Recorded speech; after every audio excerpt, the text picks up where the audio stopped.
The blood was everywhere.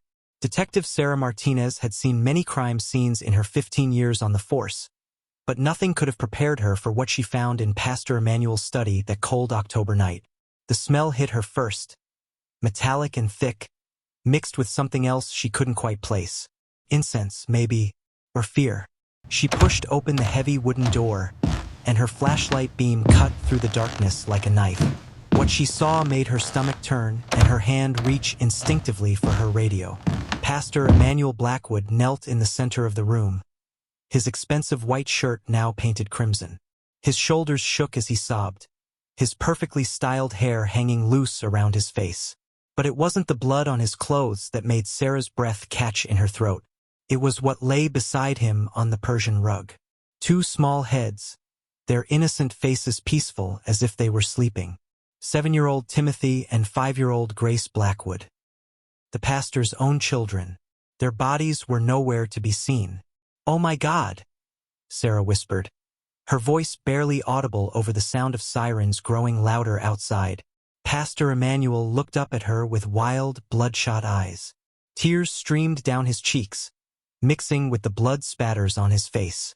In his trembling hands, he held a blood-covered axe, the same golden axe that usually sat on display behind his pulpit, the one he called God's tool of justice in his sermons.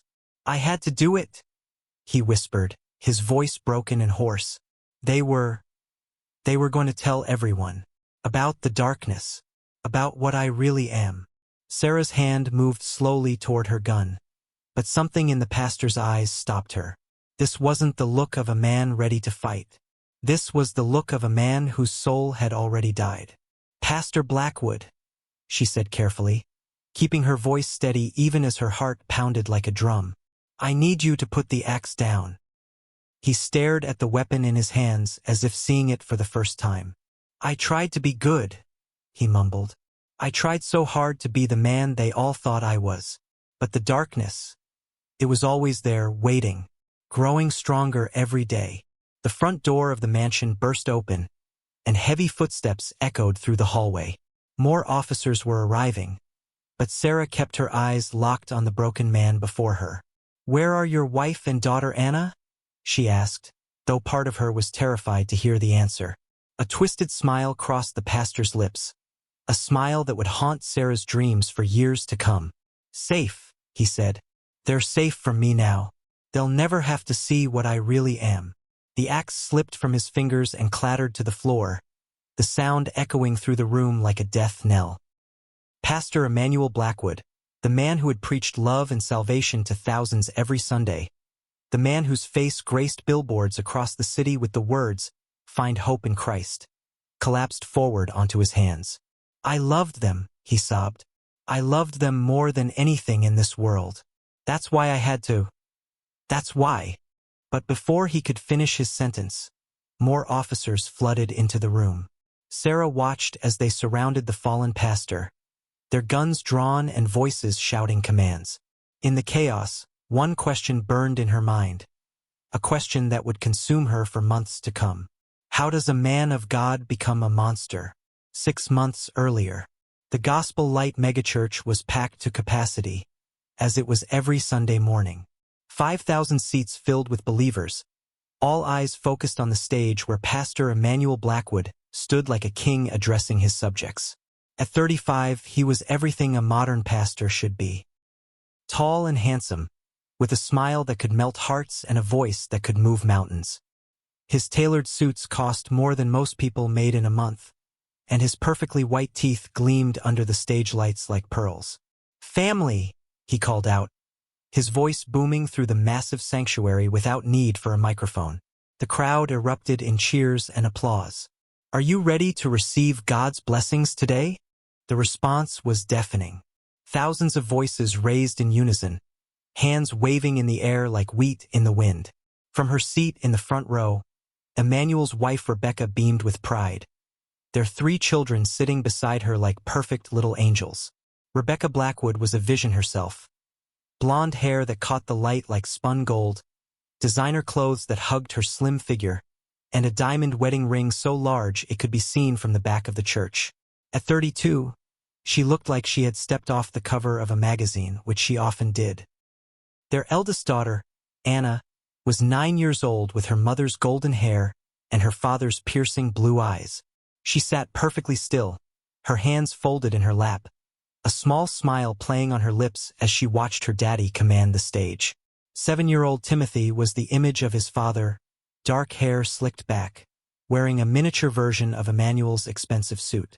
Even at his young age, he carried himself with the confidence of a prince, waving at the congregation when they looked his way.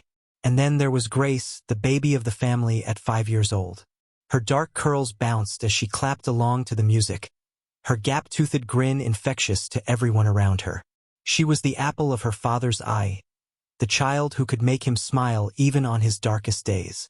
"Look at this beautiful family God has blessed me with," Pastor Emmanuel said, gesturing toward his wife and children. The cameras zoomed in on them, projecting their faces onto the massive screens throughout the sanctuary. "This is what happens when you live according to God's plan. This is what happens when you choose love over hate, light over darkness." The crowd ate it up. They always did. But if they had looked closer, if anyone had bothered to look past the perfect smiles and designer clothes, they might have noticed something troubling. They might have seen the way Rebecca's smile never quite reached her eyes. They might have noticed how Anna sometimes flinched when her father's hand moved too quickly near her. They might have seen the exhaustion hidden behind Timothy's grown-up facade, or the way little Grace's laughter sometimes sounded forced. But nobody looked that close. Why would they? The Blackwood family was perfect. They were living proof that God rewarded the faithful with health, wealth, and happiness. After the service ended, the family retreated to Pastor Emmanuel's private office behind the stage. The moment the door closed, the atmosphere changed like air being sucked from a room. "Anna, sit up straighter," Emmanuel snapped at his eldest daughter, his voice sharp as broken glass. "You looked like a slob out there." The 9-year-old's face crumpled, but she straightened her shoulders without a word. "And Timothy," he continued, turning on his son, "when I'm speaking, you don't wave at the congregation. You sit still and listen. You're supposed to be learning, not playing to the crowd like some circus animal." Timothy's bottom lip quivered, but he nodded silently. Rebecca stepped forward, her voice soft but firm. "Emmanuel, they're just children. They did wonderfully today." The pastor's head snapped toward his wife, and for just a moment, something dark flashed in his eyes. Something that made Rebecca take an unconscious step backward. "Don't question me in front of the children," he said quietly. "You know better than that." The room fell silent except for the sound of little Grace humming softly to herself, apparently oblivious to the tension around her. She was playing with a small cross necklace, making it spin and catch the light. Emmanuel's expression softened as he looked at his youngest daughter. He knelt down beside her chair and gently took her small hands in his. "Grace, my little angel," he said, his voice warm and loving again. "Were you listening to Daddy's sermon today?" She nodded eagerly. "You talked about being good and loving Jesus." "That's right, sweetheart. And what happens to people who aren't good? What happens to people who have darkness in their hearts?" Grace's smile faltered slightly, but she answered in the sing-song voice children use when reciting something they've memorized. "They go to the bad place forever and ever, where there's fire and scary monsters." "Very good, baby girl." Emmanuel kissed the top of her head, breathing in the sweet scent of her strawberry shampoo. "Daddy will never let anything bad happen to you. Daddy will always protect you from the darkness." But as he held his youngest child, Emmanuel Blackwood felt that familiar stirring in the deepest part of his soul. The thing he fought every day. The thing that whispered to him in the quiet moments between prayers. The thing that told him he was not the man of God everyone believed him to be. The darkness was growing stronger. That night, after the children were asleep and Rebecca was busy with her evening skincare routine, Emmanuel stood alone in his study. The room was a testament to his success. Floor-to-ceiling bookshelves filled with theological texts, awards and plaques covering every wall, and a massive mahogany desk that had cost more than most people's cars. But his eyes weren't on any of those things. They were focused on the locked drawer at the bottom of his desk. The drawer that contained his real secrets. The drawer that held the truth about who Pastor Emmanuel Blackwood really was. His hand trembled as he reached for the key, hidden behind a picture of Jesus on the cross. Inside the drawer were photographs, dozens of them. Pictures that would destroy everything if anyone ever found them. Pictures that proved he was not the holy man everyone thought he was. Pictures that proved he was a monster. Emmanuel's breathing grew heavy as he looked through them, his carefully constructed facade cracking like ice in the spring sun. In these moments, alone with his darkness, he didn't have to pretend. He didn't have to be perfect Pastor Emmanuel. He could be who he really was, and who he really was terrified him. A soft knock at the study door made him jump, quickly shoving the photographs back into the drawer and slamming it shut. "Daddy?" came a small voice from the other side of the door. It was Anna. "Come in, sweetheart," he called, forcing his voice to sound normal. His eldest daughter peeked her head around the door, her blonde hair messy from sleep. She was wearing her favorite pajamas, pink ones with little unicorns on them. "I had a bad dream," she whispered. "Can I stay with you for a little while?" Emmanuel's heart clenched. This was his daughter. His beautiful, innocent daughter who trusted him completely, who looked at him like he hung the moon and stars. "Of course, baby girl. Come here." Anna ran to him, and he lifted her onto his lap, wrapping his arms around her small body. She smelled like soap and childhood innocence, and for a moment, Emmanuel felt like maybe he could fight the darkness. Maybe he could be the father she deserved. But then she shifted in his lap, and the familiar stirring began again. The whispers grew louder. The darkness pressed against his chest like a living thing, demanding to be fed. "Daddy?" Anna looked up at him with those trusting blue eyes. "Are you okay? You look scared." Emmanuel forced a smile, even as his soul writhed in agony. "Daddy's fine, sweetheart. Just thinking about my sermon for next week." But he wasn't fine. He was dying inside, eaten alive by the thing he couldn't control, couldn't stop, couldn't pray away no matter how hard he tried. And as he held his innocent daughter close, Pastor Emmanuel Blackwood made a decision that would change everything. He couldn't let the darkness win. He couldn't let it touch his children, his perfect, beautiful children who deserved so much better than the monster he was becoming. There was only one way to save them, only one way to protect them from what he was. The thought should have horrified him. Instead, it filled him with a strange sense of peace. For the first time in months, the whispers in his head grew quiet. "I love you, Anna," he whispered into her hair. "Daddy loves you more than anything in this world." "I love you too, Daddy." If only she knew what that love was about to cost her. Outside his study window, storm clouds gathered in the October sky, and somewhere in the distance, thunder began to roll.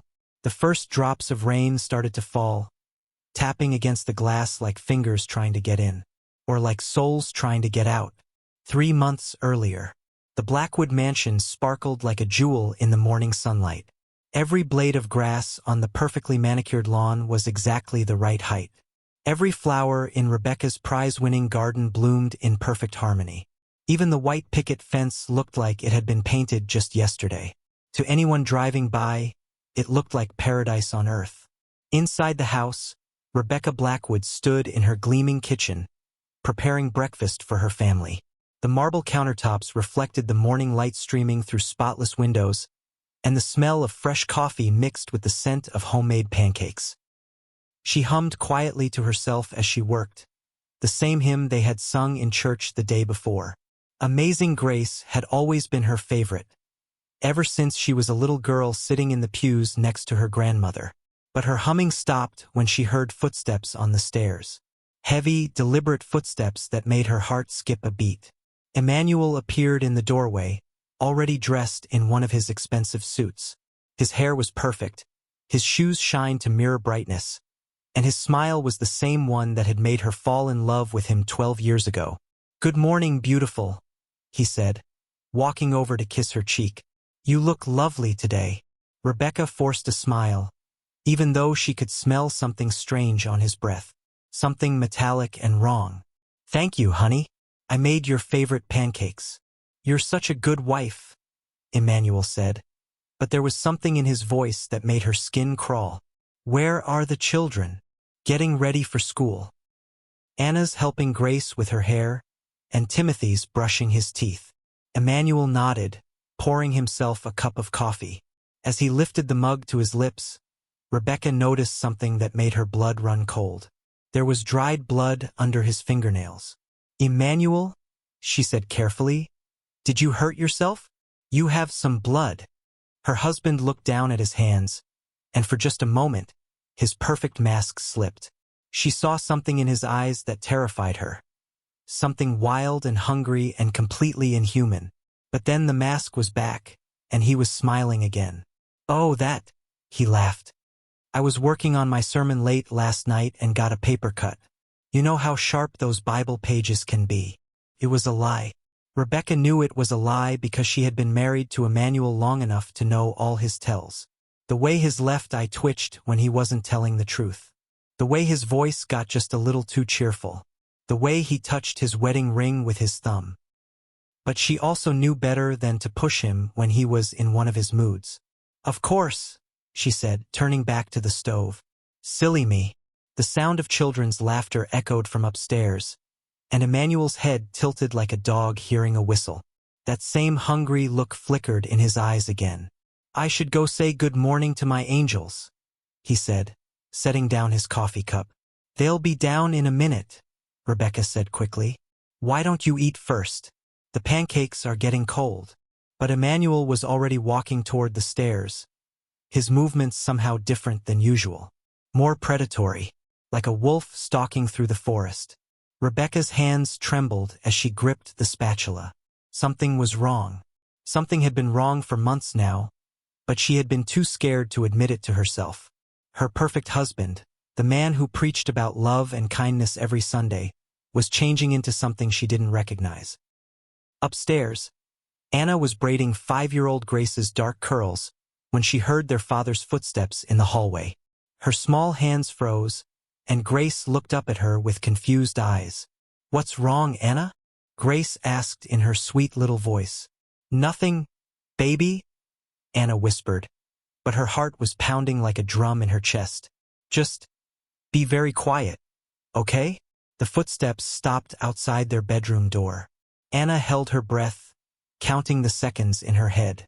1, 2, 3. "Girls." Emmanuel's voice was sing-song sweet, but there was something underneath it that made Anna's skin crawl. "Daddy wants to see his beautiful daughters." The door opened slowly, and Emmanuel's head appeared. That perfect smile stretched across his face like it had been painted there. "Good morning, my angels," he said, stepping into the room. "You both look so pretty today." Grace giggled and ran to him, throwing her little arms around his legs. "Daddy, look, Anna did my hair." Emmanuel knelt down and gathered Grace into his arms, burying his face in her curls. Anna watched in horror as her father's breathing grew heavy and strange. "You smell so sweet, baby girl," he whispered against Grace's head. "So pure and innocent." "Daddy, you're squeezing too tight," Grace said, trying to squirm away. But Emmanuel's grip only tightened. His knuckles went white, and Grace's giggles turned into frightened whimpers. "Daddy," Anna said, her voice barely audible. "You're scaring her." Emmanuel's head snapped toward his eldest daughter, and for a terrifying moment, Anna saw something in his eyes that no child should ever see in their father's face. Something hungry and dark and completely wrong. Then Timothy appeared in the doorway, his school backpack slung over his shoulder. "Dad? Mom says breakfast is ready." The spell was broken. Emmanuel loosened his grip on Grace, who immediately ran to Anna's side. The hungry look disappeared from his eyes, replaced by that perfect pastoral smile. "Of course," he said, standing up and smoothing down his suit jacket. "We don't want to be late for school, do we?" But as the family made their way downstairs, Anna couldn't shake the feeling that something terrible was coming. Something that would destroy their perfect family forever. At the breakfast table, they all sat in their usual spots. Emmanuel at the head, Rebecca to his right, and the three children lined up on the other side like little soldiers. "Let's say grace," Emmanuel announced, and they all joined hands. As her father began to pray, Anna squeezed her eyes shut and made her own silent prayer. She didn't pray for good grades or new toys or any of the things other kids her age might pray for. She prayed for protection, for her family, from the monster that was slowly taking over her father's body. "Lord, we thank you for this food, for this beautiful family, and for the love that binds us together." Emmanuel's voice boomed across the table. "Help us to remain pure in heart and mind, free from the darkness that seeks to corrupt your children." The irony was lost on no one except Emmanuel himself. When the prayer ended, they ate in uncomfortable silence. The only sounds were the clinking of forks against plates and the tick-tock of the grandfather clock in the corner. Grace, being only 5, was the first to break the tension. "Daddy," she said, syrup dripping down her chin, "why do you smell different?" The entire table went still. Rebecca's fork froze halfway to her mouth. Timothy stopped chewing. Anna held her breath. Emmanuel's smile never wavered, but something cold flickered behind his eyes. "What do you mean, sweetheart? You smell like—" Grace scrunched up her little nose, trying to find the right words. "Like the mean dog that lives down the street. Like something scary." The silence stretched on forever. Rebecca reached over to wipe Grace's chin with a napkin, her hands shaking slightly. "Gracie, that's not a nice thing to say to Daddy," she said softly. But Emmanuel held up a hand to stop her. "No, it's all right," he said, his voice eerily calm. "Grace is just being honest. Honesty is a virtue, isn't it, baby girl?" He reached across the table and gently touched Grace's cheek. The little girl flinched away from his touch, and something dark passed across Emmanuel's face. "Sometimes," he continued, his voice dropping to barely above a whisper, "people change. Sometimes the darkness inside us grows so strong that it starts to seep out, like poison from a wound." "Emmanuel," Rebecca said sharply, "you're scaring the children." But he ignored her, his eyes locked on Grace's frightened face. "The Bible tells us that we must cut away the infected parts before the poison spreads," he said, his hand still reaching toward his youngest daughter. "Sometimes we have to hurt the ones we love to save them." Grace started to cry, and Anna quickly pulled her little sister closer. "I want to go to school now," Anna said, her voice surprisingly steady for a 9-year-old. "We're going to be late." The spell was broken again. Emmanuel blinked, as if waking up from a dream, and saw his family staring at him with frightened eyes. "Of course," he said, his pastoral smile returning. "Can't have my children being late for school." As Rebecca gathered the children's backpacks and lunch boxes, Emmanuel retreated to his study. The moment the door closed behind him, he collapsed into his leather chair, his perfect facade crumbling like a house made of cards. The darkness was getting stronger, harder to control. Soon he wouldn't be able to hide it anymore. Soon everyone would see what he really was. He pulled out his phone and scrolled through his contacts until he found the number he was looking for. Dr. Richard Hayes, the church's counselor and one of Emmanuel's closest friends. "Richard." Emmanuel's voice was strained when the doctor answered. "I need to see you. Today. It's urgent." "Of course, Emmanuel. What's wrong?" Emmanuel closed his eyes, and for a moment he almost told the truth, almost admitted that he was losing his mind, that there was something inside him that wanted to hurt people, that his own children weren't safe around him anymore. Instead, he said, "I think Rebecca might be having an affair." The lie rolled off his tongue so easily that it scared him. But it was better than the truth. Anything was better than the truth. "I'll be right over," Dr. Hayes said without hesitation. As Emmanuel waited for his friend to arrive, he opened the locked drawer in his desk again. This time, he didn't just look at the photographs. He picked up one in particular, a picture of a young boy with dark hair and innocent eyes. A boy who looked exactly like Timothy. A boy who had disappeared from the next town over 3 weeks ago. A boy whose blood was still under Emmanuel's fingernails. Emmanuel smiled as he looked at the photograph, the same hungry look returning to his eyes. The darkness whispered sweet promises in his ear, telling him about all the wonderful things they could do together. But first, he had to deal with his family. His beautiful, perfect family who was starting to see through his mask, starting to see the monster underneath. The doorbell rang, and Emmanuel quickly locked the photographs away. Time to put on another performance. Time to pretend to be the man everyone thought he was. But deep down, he knew the pretending was almost over. Soon, very soon, the real Emmanuel Blackwood would be revealed. And when that happened, no one would be safe. Not even his own children. Dr. Richard Hayes arrived at the Blackwood mansion exactly 30 minutes after Emmanuel's call. He was a thin man with kind gray eyes and a gentle smile that had comforted hundreds of troubled souls over his 20-year career as the church's head counselor. He had no idea he was about to sit across from a monster. Emmanuel met him at the front door, his face a perfect mask of worry and pain. To anyone looking, he appeared to be a husband struggling with the possibility of his wife's betrayal. "Richard, thank you for coming so quickly," Emmanuel said, gripping his friend's hand a little too tightly. "I didn't know who else to turn to." "That's what I'm here for, brother," Dr. Hayes replied, noticing the strange intensity in Emmanuel's grip but dismissing it as stress. "Where can we talk privately?" "My study." Rebecca took the children to school, so we won't be disturbed. As they walked through the mansion's opulent hallways, Dr. Hayes couldn't help but admire the wealth surrounding him. Crystal chandeliers, marble floors, original paintings worth more than most people's houses. The success of Gospel Light Megachurch had been very good to the Blackwood family. Too good, perhaps. In the study, Emmanuel poured 2 glasses of expensive whiskey, even though it was barely 10 in the morning. His hands shook slightly as he handed one to Dr. Hayes. "I never thought I'd be the kind of man who drinks before noon," Emmanuel said with a bitter laugh.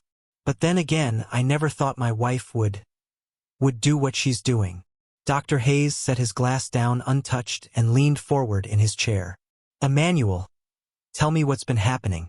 What makes you think Rebecca is having an affair?" Emmanuel took a large gulp of whiskey, and when he looked up, there were tears in his eyes. Real tears. But they weren't tears of a betrayed husband. They were tears of a man who knew he was about to destroy everything he had built. "She's been different," he began, his voice cracking with practiced emotion. "Distant. Cold. She barely looks at me anymore. And when she does, it's like she's seeing someone else. Someone she's afraid of." "Fear can come from many places, Emmanuel. Have you two been arguing more than usual?" "That's just it. We barely talk at all anymore. And the children, Richard, I think they know something. Anna won't even hug me goodnight anymore. And little Grace." His voice broke completely. "Little Grace said I smell like something scary." Dr. Hayes frowned. In his experience, children were often the first to sense when something was wrong in a family. But they usually sensed the victim's fear, not the perpetrator's darkness. "Have you tried talking to Rebecca directly about your concerns?" Emmanuel's laugh was sharp and bitter. "How do you ask your wife if she's cheating on you?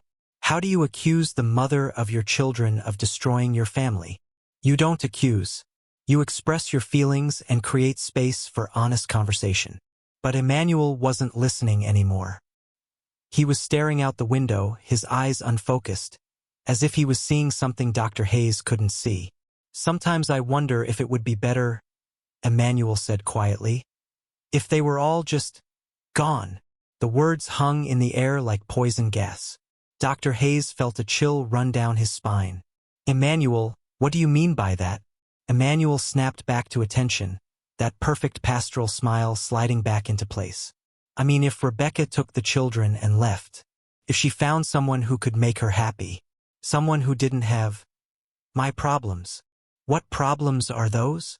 For a moment, Dr. Hayes thought Emmanuel might actually tell him the truth. The mask slipped, and he saw something in his friend's eyes that made his blood run cold. Something hungry and desperate and completely insane. But then the moment passed. "The pressure," Emmanuel said, "leading a congregation of 5,000 people. The constant scrutiny. The need to be perfect all the time. Sometimes I feel like I'm drowning in my own success. It was a lie wrapped in truth, and Dr. Hayes almost bought it. Almost. Emmanuel, have you been having any unusual thoughts lately? Thoughts that disturb you? The question hit too close to home. Emmanuel's grip tightened on his whiskey glass until his knuckles went white. What kind of thoughts? Violent thoughts. Thoughts about hurting yourself or others. Emmanuel stood up abruptly, turning his back to Dr. Hayes. When he spoke, his voice was different, colder. We all have dark thoughts, Richard. The Bible tells us that the heart of man is desperately wicked. The question isn't whether we have these thoughts. It's whether we act on them. But you haven't acted on them, have you? The silence stretched on forever. Dr. Hayes could hear his own heartbeat pounding in his ears. Finally, Emmanuel turned around, and his smile was back. But it was wrong somehow. Too wide. Too hungry. Of course not, he said. I'm a man of God. But as he said the words, both men knew they were a lie. Dr. Hayes left the mansion 20 minutes later, his mind racing. Something was very wrong with Emmanuel Blackwood, but he couldn't quite put his finger on what it was. The man was clearly in crisis, but was he dangerous? As his car pulled out of the driveway, Dr. Hayes made a decision that would haunt him for the rest of his life. He decided to wait, to watch, to see if Emmanuel's condition got worse before taking any drastic action. He had no way of knowing that Emmanuel's condition was already far beyond worse, that his friend had already crossed lines that could never be uncrossed, that even as they spoke, the remains of a missing child were buried in the woods behind the church. Back in his study, Emmanuel poured himself another whiskey and pulled out his phone. He scrolled through his contacts until he found the number he was looking for. Marcus Webb, private investigator, expensive, discreet, and completely without morals. Marcus? It's Emmanuel Blackwood. I need you to do something for me. Pastor Emmanuel. Always a pleasure. What can I do for you? I need you to create evidence that my wife is having an affair. The line went quiet for a moment. I'm sorry. Did you say create evidence? You heard me correctly. I need photographs, hotel receipts, phone records, whatever it takes to prove that Rebecca has been unfaithful. Pastor, I have to ask, is your wife actually having an affair? Emmanuel's smile was invisible over the phone, but Marcus could hear it in his voice. Does it matter? It matters for my fee. Creating fake evidence costs extra. Money is no object. I need this done within the week. Consider it done. But Pastor, why not just divorce her quietly? Why do you need evidence of infidelity? Emmanuel's grip tightened on the phone. Because I need the congregation to understand that she was the problem, that she was the one who destroyed our perfect family. When the time comes, they need to see her as the villain, not me. When the time comes for what? But Emmanuel had already hung up. He walked to his desk and opened the locked drawer again. This time, he pulled out a different photograph. This one showed Rebecca sleeping peacefully in their bed, completely unaware that her husband had been standing over her with a knife in his hand. He had taken dozens of pictures like this over the past few months. Pictures of his family sleeping defenseless, trusting. Pictures that fed the darkness inside him and made it grow stronger. Soon, he told himself, soon he would have everything in place. The fake evidence of Rebecca's affair would explain why he snapped. The congregation would sympathize with him. They would understand that he was driven to madness by his wife's betrayal. They would forgive him for what he was about to do. The front door opened, and he could hear Rebecca's voice calling out to him. Emmanuel? I'm home. The children forgot their lunch money. He quickly locked the photographs away and straightened his tie. Time for another performance. Coming, darling, he called back, his voice warm and loving. But as he walked toward the door, Emmanuel Blackwood made another decision that sealed his family's fate. Tonight, he would put his plan into motion. Tonight, he would begin destroying everything he claimed to love. Because the darkness inside him was hungry, and it demanded to be fed. Rebecca was in the kitchen when Emmanuel found her, counting out lunch money for the children. She looked up when he entered, and he saw the wariness in her eyes. The fear she tried so hard to hide. "How did your meeting with Richard go?" she asked, not quite meeting his gaze. "Very well. He's helping me work through some personal issues." "What kind of personal issues?" Emmanuel stepped closer to his wife, close enough that she could smell the whiskey on his breath, close enough that she instinctively took a step backward. "Trust issues," he said softly. "I've been having some concerns about loyalty." Rebecca's hands stilled on the money she was counting. "What do you mean?" "I mean that sometimes when people think they're not being watched, they show their true nature. They reveal who they really are underneath all the pretending." The words were meant to sound like he was talking about her, but Rebecca realized with growing horror that he was actually describing himself. "Emmanuel, you're scaring me." His smile was gentle and loving, the same smile that had won her heart all those years ago, but now it made her skin crawl. "I would never hurt you, Rebecca. You know that, don't you?" She wanted to say yes. She wanted to believe that the man she had married was still somewhere inside the stranger standing before her. But she couldn't lie anymore, not even to herself. I don't know," she whispered. Something flickered in Emmanuel's eyes. Something that made Rebecca realize she had just made a terrible mistake. "You don't know," he repeated slowly. "My own wife doesn't know if I would hurt her." "Emmanuel, I didn't mean." "No," he interrupted, his voice still soft but somehow menacing. "You meant exactly what you said. You're afraid of me. You think I'm some kind of monster." Rebecca's heart was pounding so hard she was sure he could hear it. "You've been different lately.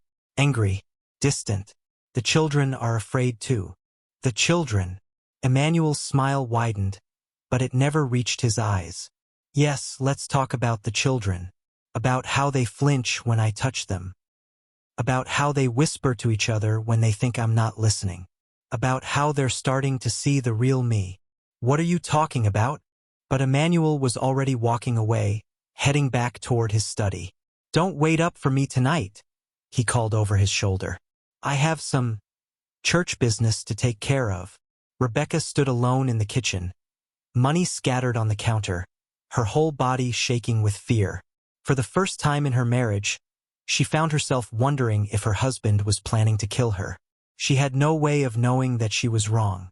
He wasn't planning to kill her. He was planning something much worse. Something that would make her wish she was dead. Because in Emmanuel's twisted mind, the only way to save his family from the monster he had become was to destroy them completely. And he was going to start with the children. Tonight, the clock on the nightstand read 11:47 p.m. when Emmanuel crept into his children's rooms. The house was silent except for the soft whisper of the central air conditioning and the distant rumble of thunder from the storm outside. Rebecca had gone to bed hours ago, exhausted from a day of pretending everything was normal while her world crumbled around her. She had no idea that her husband was moving through their home like a shadow, carrying the golden axe from his church office. Emmanuel's first stop was Timothy's room. His 7-year-old son lay curled up under his Spider-Man blankets, one small hand clutching a stuffed dinosaur that he was getting too old for, but couldn't bear to give up. In sleep, Timothy looked even younger than his years, his face peaceful and innocent. Emmanuel stood in the doorway for several minutes, just watching his son breathe. The darkness whispered in his ear, telling him how easy it would be, how quick, how merciful. "You won't have to grow up to be like me," Emmanuel whispered into the darkness. "You won't have to carry this poison in your soul." Timothy stirred in his sleep, as if sensing his father's presence. His eyelids fluttered, and for a terrifying moment, Emmanuel thought his son might wake up. But Timothy just rolled over, pulling his blanket higher, and continued sleeping. Emmanuel raised the axe. The weight of it felt familiar in his hands. He had used it before, 3 weeks ago, on that boy who looked so much like Timothy. The boy whose screams had been swallowed by the storm that night. The boy whose body was now feeding the earth behind God's house. But as Emmanuel looked down at his sleeping son, something stopped him. Not guilt, not love, not the voice of God calling him back from the edge. It was the sound of footsteps in the hallway. Light footsteps. Small footsteps. Grace was awake. Emmanuel quickly hid the axe behind his back and slipped out of Timothy's room. He found his youngest daughter standing in the hallway, rubbing her eyes with her tiny fists. "Daddy?" she said in a sleepy voice. "I had a bad dream." Emmanuel's heart clenched. Even now, even knowing what he was about to do, the sight of his baby girl in her pink pajamas made something human stir in his chest. "What was your dream about, sweetheart?" Grace looked up at him with those innocent brown eyes that had never seen anything but love from her father. "There was a monster in our house. A scary monster that wanted to hurt everyone." The irony was not lost on Emmanuel. His daughter had dreamed about the very thing standing in front of her. "Dreams can't hurt you, baby girl," he said, kneeling down to her level while keeping the axe hidden behind his back. "Daddy would never let anything bad happen to you. Promise." The word hit him like a physical blow. How many times had he made that same promise? How many times had he sworn to protect his children from the monsters of the world, never knowing that the worst monster of all lived in their own home? "I promise," he lied. Grace smiled and threw her arms around his neck, hugging him tight. Emmanuel closed his eyes and breathed in her scent. Strawberry shampoo and childhood innocence and trust so pure it made his soul ache. For one brief moment he considered stopping, considered putting the axe away and getting help, considered confessing everything to the police and spending the rest of his life in prison if it meant his children could live. But then the darkness whispered again, louder this time, more insistent. "They'll never be safe while you're alive. They'll never be free of the poison in your blood. This is mercy. This is love." "Grace," he said softly, "would you like to sleep in Daddy's study tonight? I have some work to do, and you could keep me company." Grace yawned and nodded. "Can we read stories? All the stories you want, baby girl." Emmanuel carried his youngest daughter to his study, the axe concealed beneath a blanket he grabbed from the linen closet. Grace chattered sleepily about her upcoming ballet recital, completely unaware that she would never dance again. In the study, Emmanuel set Grace down on the leather couch and covered her with the blanket, the same blanket that hid the weapon that would end her life. "Daddy has to get something from upstairs," he said. "Can you wait here for just a minute?" "Okay, Daddy, but hurry back. I don't like being alone." "You'll never be alone again," Emmanuel said, and he meant it. He crept back upstairs, moving with the practiced silence of a predator. This time he went to Anna's room first. His eldest daughter was not asleep. Anna lay in her bed with her back to the door, but Emmanuel could tell from her breathing that she was awake, waiting, as if some part of her 9-year-old mind had sensed what was coming. "Anna," he said softly. She didn't move. "Anna, I know you're awake." Slowly, his daughter rolled over to face him. In the dim light from the hallway, he could see that her eyes were wide with terror. "Where's Grace?" she whispered. "Grace is safe. She's in my study." "What are you going to do to us?" The question hung in the air between them. Emmanuel looked at his eldest child, the little girl who had made him a father, who had changed his life forever, who had been the first to see through his mask and recognize the monster underneath. "I'm going to save you," he said simply. Anna sat up in bed, her small hands gripping her sheets. "I don't want to be saved. I want you to go away. I want you to leave us alone." "I can't do that, sweetheart. The darkness inside me, it's growing stronger every day. Soon I won't be able to control it anymore. Soon I might hurt you in ways that are much worse than this." "You're already hurting us." Anna's voice cracked with emotion. "Every day you hurt us by being scary and mean and wrong." Emmanuel flinched as if she had slapped him. "I never wanted to be this way. I tried so hard to be good, to be the father you deserved. But the poison in my soul." "Then get help." Anna was crying now, tears streaming down her cheeks. "Go to the doctors.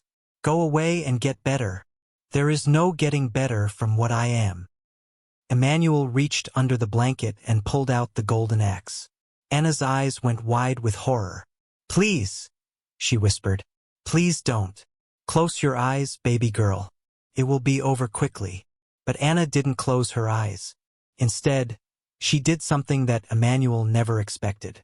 She screamed, "Mom! Mommy! Help! He's got an axe. He's going to kill us." Her voice cut through the night like a siren, and Emmanuel heard Rebecca's feet hit the floor in the master bedroom.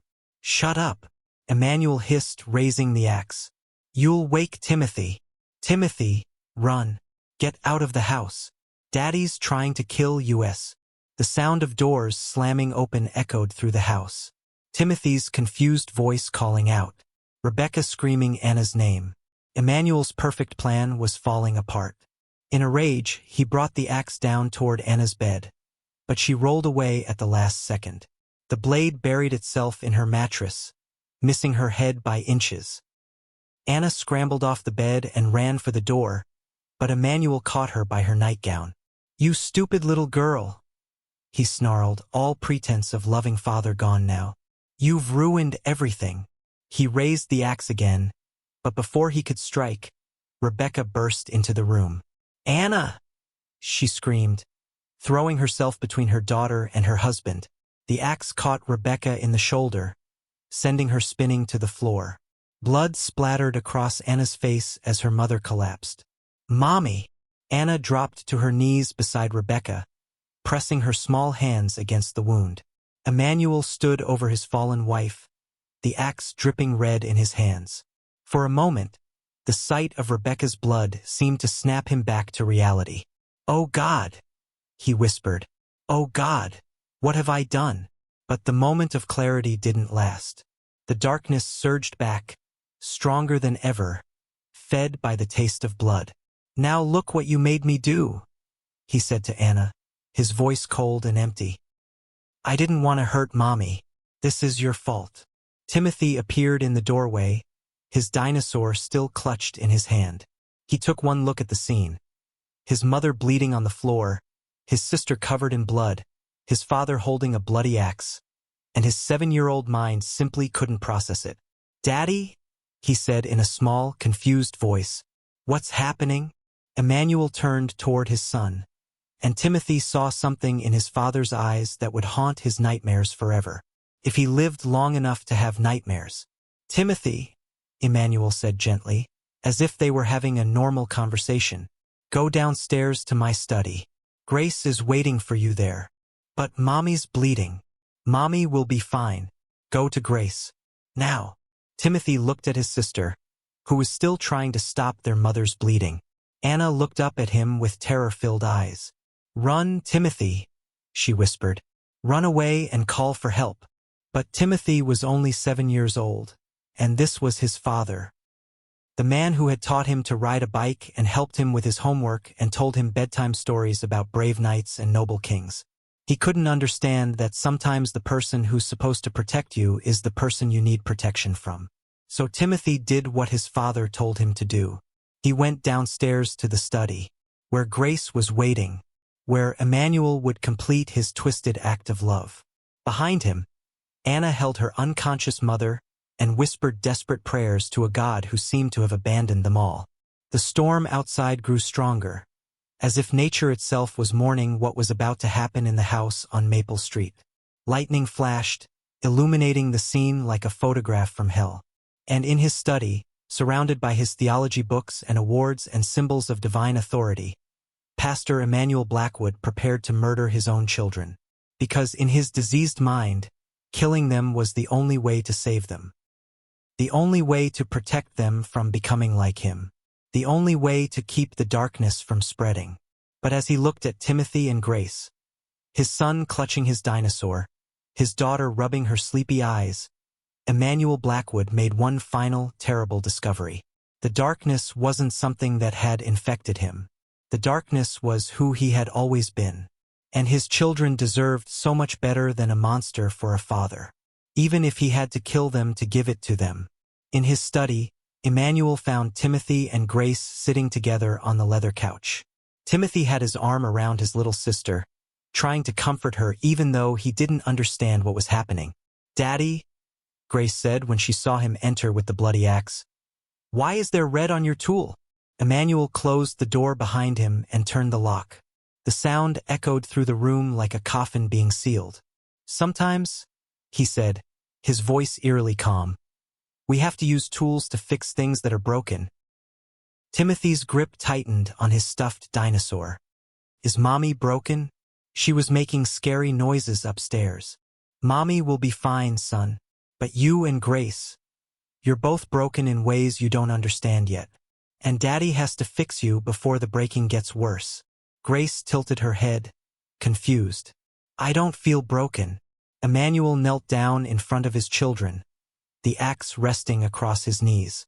In the lamplight, the blood on the blade looked almost black. "Do you remember the story I told you about the sheep and the wolf?" he asked softly. Both children nodded. It had been one of their favorite bedtime stories.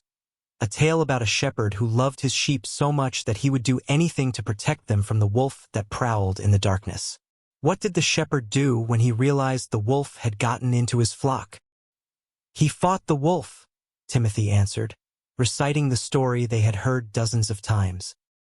"And what happened when the shepherd discovered that some of his sheep had been bitten by the wolf? When he realized they were going to turn into wolves themselves?"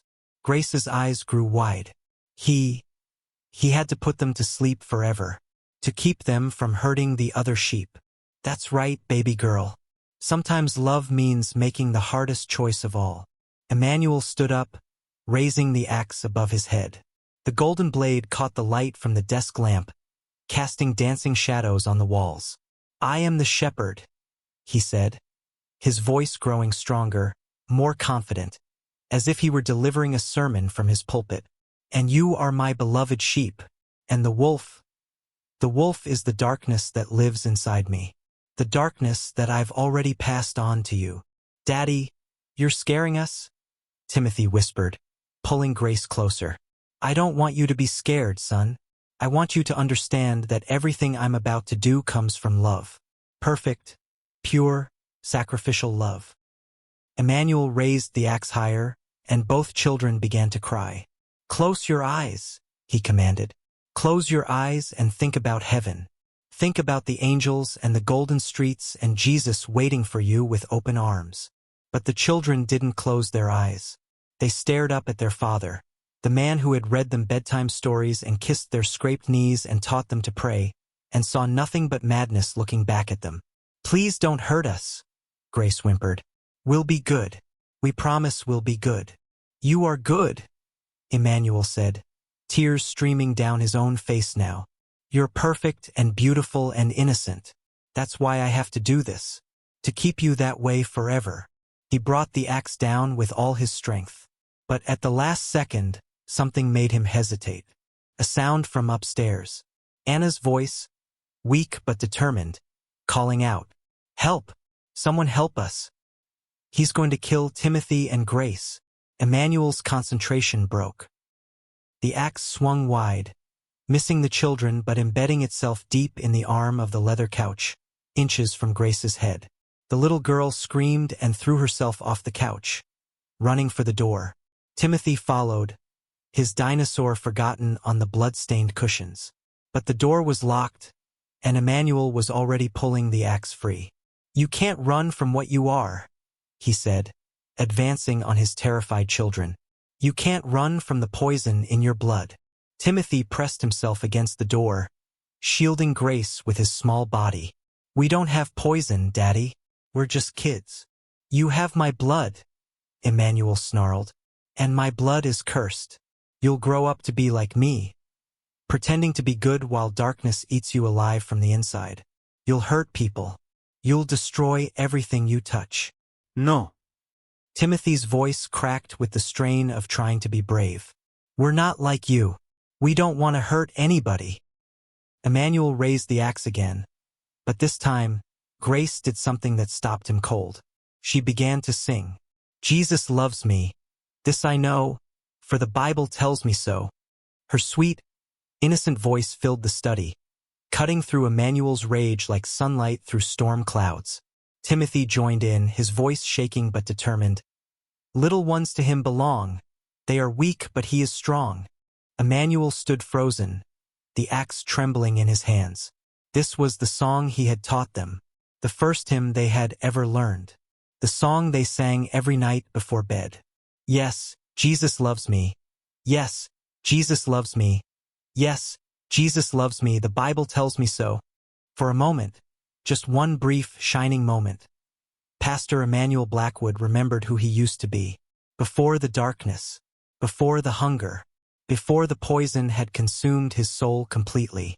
He remembered holding Grace as a baby, singing this same song to help her sleep. He remembered teaching Timothy the words, watching his son's face light up with joy. He remembered Anna's first solo in the children's choir, how proud he had been. He remembered when he actually loved them instead of just wanting to possess them. The axe slipped from his fingers and clattered to the floor. "I'm sorry," he whispered, falling to his knees. "Oh God, I'm so sorry. What have I become?" Timothy and Grace stopped singing and stared at their father in confusion. Was this another trick? Another mask? "Daddy," Grace said hesitantly, Are you better now?" Emmanuel looked up at his youngest daughter, his baby girl with her dark curls and trusting eyes, and felt his heart shatter into a million pieces. "No, sweetheart," he said softly. "Daddy's not better. Daddy will never be better." He reached for the axe again, but this time he didn't point it at his children. He pointed it at himself. "But Daddy can make sure he never hurts anyone ever again." "No!" Timothy screamed, throwing himself at his father. "Don't hurt yourself. We forgive you.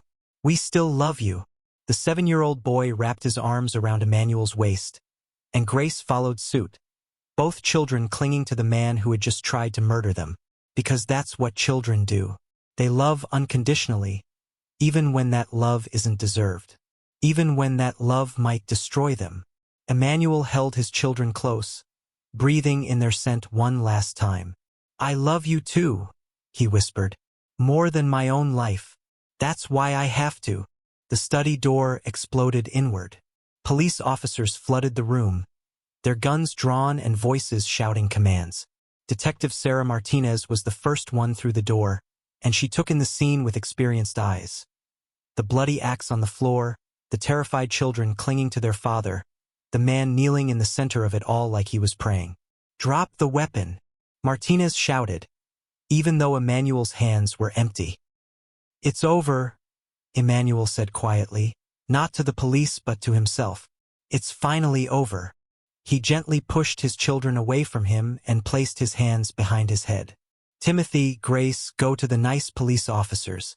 They're going to take care of you now." "We don't want to leave you, Daddy," Grace sobbed.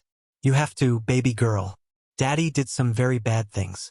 Things that can't be forgiven." As the officers handcuffed him, Emmanuel looked up at Detective Martinez with eyes that were somehow both completely insane and perfectly lucid. "Their mother is upstairs," he said. "She's hurt but alive. Anna is with her." "What about the missing boy from Riverside?" Martinez asked, studying his face. "Tommy Morrison. Where is he?" Emmanuel's smile was sad and empty. "Behind the church, under the old oak tree. He's with God now." The confession hit the room like a physical blow. The officers exchanged glances, and Martinez felt her stomach turn. "How many others?" she asked. "Just Tommy. The children. My children were going to be next. They were going to be the last." As they led him away, Emmanuel turned back to look at Timothy and Grace one final time. They stood in the doorway of his study, holding hands, their faces streaked with tears. "Remember," he called out to them, "no matter what anyone tells you about your daddy, remember that I loved you. Everything I did because I loved you." But as the police car pulled away from the mansion on Maple Street, Pastor Emmanuel Blackwood knew that love wasn't enough. Love couldn't cure what was wrong with him. Love couldn't bring back the children he had killed. Love couldn't undo the damage he had done to his own family. Sometimes the people who claim to love us the most are the ones who hurt us the worst. Sometimes the shepherds become the wolves. And sometimes the only way to save the sheep is to put the shepherd down. Epilogue. 5 years later. Detective Sarah Martinez stood in the visitor's room at Riverside Maximum Security Prison, waiting for the man she had come to see. Through the reinforced glass window, she could see other inmates with their families, having conversations that seemed almost normal. There was nothing normal about Emmanuel Blackwood. He entered the room wearing an orange jumpsuit and shackles, his once perfect hair now gray at the temples. Prison had aged him, but his eyes still held that same unsettling intelligence that had made her skin crawl 5 years ago. "Detective Martinez," he said, sitting down across from her. "What a pleasant surprise." "I'm not a detective anymore," she replied. "I'm a crime writer now." "Ah yes, I heard about your book, The Pastor's Confession. Wasn't it? Did well on the bestseller lists, I'm told." Sarah studied his face, looking for any sign of remorse, any hint that he understood the magnitude of what he had done. She found nothing but cold calculation. "I came to ask about the children," she said. "Timothy and Grace, Anna and Rebecca. Do you ever think about them?" Emmanuel's expression softened, but Sarah wasn't fooled. She had learned to recognize his masks. "I think about them every day," he said. "They visit me sometimes, you know, in my dreams. They tell me they understand why I did what I did." "That's not real, Emmanuel. Those are just dreams." "Are they?"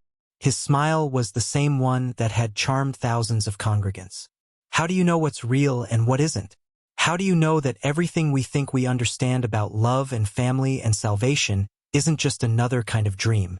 Sarah stood up to leave. This had been a mistake. Even after 5 years in prison, Emmanuel Blackwood was still playing games, still trying to manipulate everyone around him. "Before you go," he said, "there's something I want you to know." Despite herself, Sarah sat back down. The night everything happened. When I was holding that axe, looking down at my children, do you know what I was thinking?" "What?" Emmanuel leaned forward, his voice dropping to a whisper that somehow carried more menace than a scream. "I was thinking that if I had to do it all over again, I wouldn't change a thing. Because for just a moment, holding that axe, seeing the fear in their eyes, I felt more alive than I had in years." Sarah's blood ran cold. "You're lying." "Am I? You've studied me for 5 years, detective. You've written a book about me. You think you understand what makes monsters like me tick." His smile widened. "But you don't understand the most important thing of all." "Which is?" "We don't become monsters, Detective Martinez. We just stop pretending we're not." Sarah left the prison that day with Emmanuel's words echoing in her mind. She thought about Timothy and Grace, now living with their aunt in another state, trying to build normal lives after the horror they had survived. She thought about Anna, who had testified at her father's trial with a strength that had amazed everyone in the courtroom. She thought about Rebecca, who had recovered from her physical wounds but would carry the emotional scars forever. And she thought about all the other families out there, living with their own secrets, their own hidden monsters. Because Emmanuel Blackwood was right about one thing. The wolves don't always prowl in the darkness outside our homes. Sometimes they live inside with us. Sometimes they share our blood. Sometimes they wear the face of love itself. And sometimes, by the time we recognize them for what they really are, it's already too late. The pastor who preached love but lived in darkness was finally where he belonged, behind bars, where he could never hurt another child again. But his legacy lived on in the broken hearts of the family he had destroyed in the name of salvation. And in the minds of everyone who heard his story and wondered, what if the person I trust most in this world is the person I should fear the most? What if love itself can become a weapon? What if the monster I'm most afraid of is the one looking back at me in the mirror? The questions had no easy answers. They never do.